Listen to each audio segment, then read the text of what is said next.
নমস্কাৰ সকলোকে আপোনালোকে এইফালে দেখিছে মোৰ এইফালে পেকিং কমপ্লিট কৰি ৰখা হৈছে এয়া দেখিছে আজি আপোনালোকৰ এয়া 9টা বক্স এইটা পেকিং মানে শিফটিংৰ কাৰণে ৰেডি হৈ আছে মই আপোনালোকক এটা এটাকৈ দেখাই দিছো ক'ত ক'ত যাব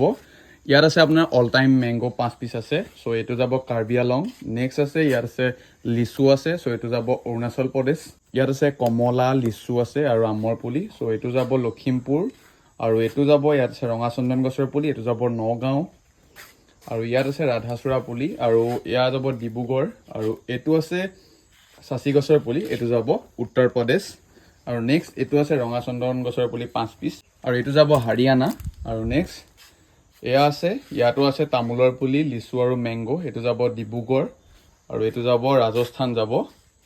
ইয়াত আছে 50 পিস সাচি গছৰ পুলি সো মই আপোনাক পেকিং খিনি দেখাইছো কেনে ধৰণৰ পেকিং হয় মোৰ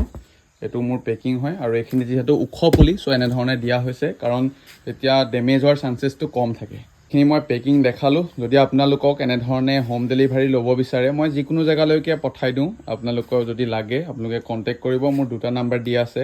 সো মোক যদি अवेलेबल নাপায় এটো নাম্বাৰত পাই যাব আপোনালোকে অৰ্ডাৰ কৰিব বা আপোনালোকে নাৰ্সাৰী আহি হলো পুলি ল'ব পাৰে আৰু এতিয়া সিজন আহি আছে যেহেতু ফৰেষ্ট প্লান লগোৱাৰ বা যিকোনো এনি প্লান লগোৱাৰ সিজন আহি আছে বৰষুণৰ বতৰ সো আপোনালোকে গছ পুলি ৰুব পাৰে